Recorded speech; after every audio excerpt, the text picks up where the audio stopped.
Hey y'all, I'm Paige Feldman. I'm a writer and director, and here on this YouTube channel, I'm documenting the making of my debut feature as a writer-director. It's called Back to You, and it's a contained romantic comedy.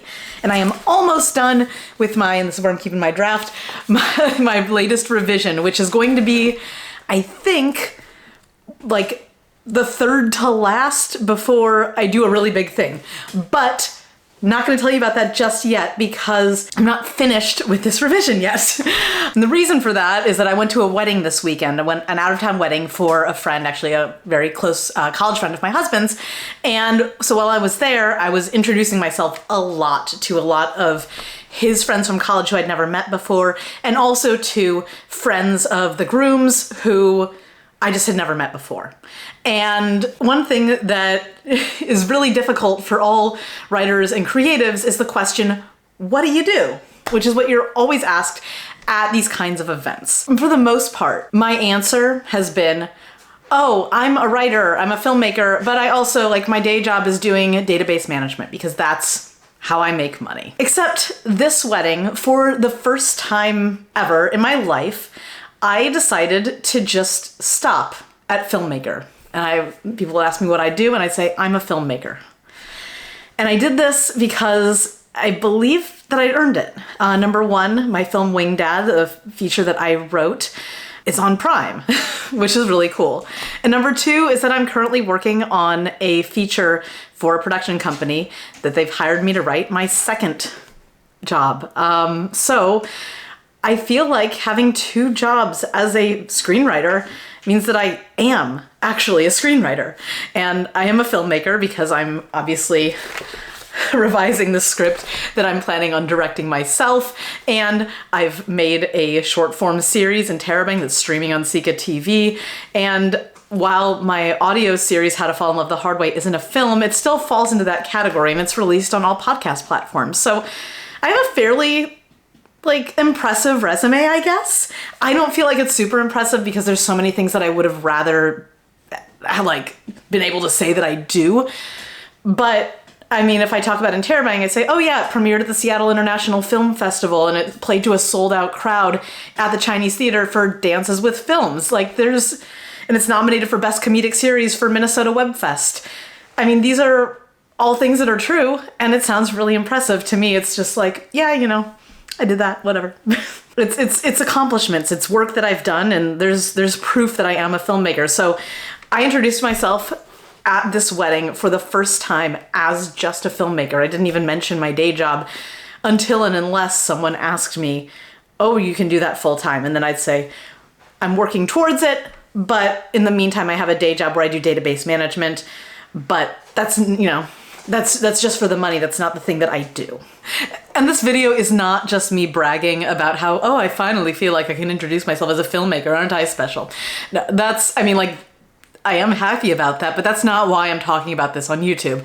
I'm talking about this because in doing so, in just introducing myself like that with no apologies, it had me reminiscing about all the times before that I felt like I had to say, oh, I do database management, or, oh, I am an assistant, but I'm also a writer, I'm also a filmmaker, I'm also a director. I would always make sure to add that in because it was an important part of the work that I did, because even though I wasn't getting paid for it or hired yet, I was still putting in the hours. And so it reminded me that there's one word, one thing, even in those days when I was just starting out, when my only thing I was doing was like, I think maybe I'll try NaNoWriMo and write a novel, and maybe I can be a novelist one day. The one thing that I would never do is use the word aspiring. I never said, I'm an aspiring writer, I'm an aspiring director, I'm an aspiring filmmaker. Those words never left my mouth. And I want to talk about that for a minute. I want to talk about the word aspiring because I feel like it's thrown around a lot, especially among writers and filmmakers and creatives of all kinds, artists, singers, songwriters, who are doing the work, but who are emerging, who haven't quite made it yet, who haven't found their footing, who haven't been able to work consistently or even at all. People tend to call us artists aspiring if we don't have that professional experience. And I think that's wrong. Because aspiring means it's something that you want to do.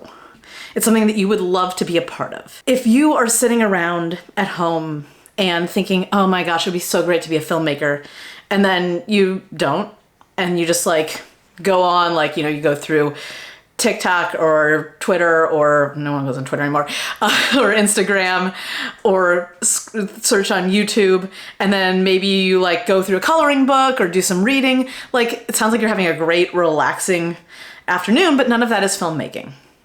But if you are sitting around and saying, oh, like I would love to be a filmmaker, and then you pick up your camera and you decide to film like a bunch of stuff that you see around you and edit it together to music. You've just created an experimental documentary and you're a filmmaker. You have made a film.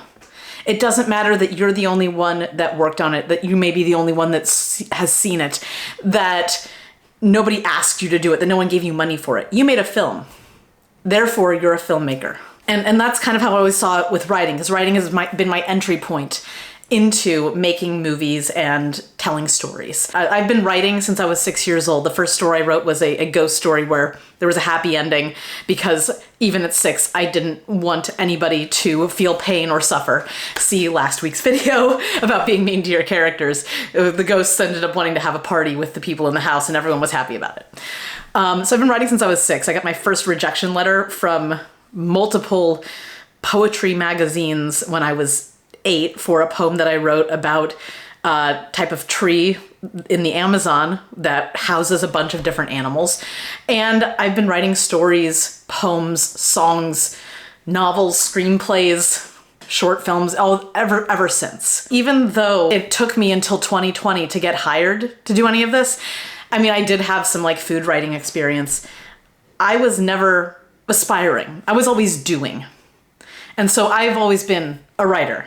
I don't know if I could call myself a filmmaker until 2019 when I directed Interrobang and really committed myself to the process. But ever since I stepped on set and shot my first frame of Interrobang, I've been a director. And so for all of you out there who are following your dreams and following your passions and really putting yourself into your art, whether or not anyone's seen it or asked for it or paid you for it, or even if you think you're any good at it, it doesn't matter. If you're doing it, you're not aspiring, you are. You are that artist. If you're one of those doers, like me, whenever you're going out and meeting new people and they inevitably ask you the question, what do you do? I'm not here to tell you when or if you should introduce yourself as just your artist persona, or if you want to talk about your day job at all. That's a personal decision. That's up to you and what you feel comfortable with. But I implore you, whether you say, like me, I do database management during the day, but at night I'm an aspiring writer. No. Don't say aspiring. You are a writer, a painter, a sculptor, an artist, a filmmaker, whatever kind of art you do, whatever passion you're putting yourself into, if you're trying to make that avocation your vocation, you are that thing. If you're doing it, you already are it. It's just a matter of time before the rest of the world sees your brilliance and your genius and all of the things that you can put out into it. So that's all for this week, because I don't really have much more interesting to say about my rewrite besides I'm almost done. And I will hopefully next week have a full update for you about the exciting next step I'm going to take in just a few drafts. And it's different from that proof of concept. There we go. I'm really bad at backwards movement. Different from that proof of concept that I have on that sign up there. It's something a little bit more immediately gratifying and special, and will enable me to share this script with you all via the magic of YouTube. So thank you all so much for watching, and I'll be back next week with more of Cake Fight Presents The Making Of. Bye. And just in case you were wondering, my shirt says always follow your dreams and has baby Freddy Krueger on it. So always follow your dreams. You're not aspiring. You are what you do. Listen to baby Freddy Krueger.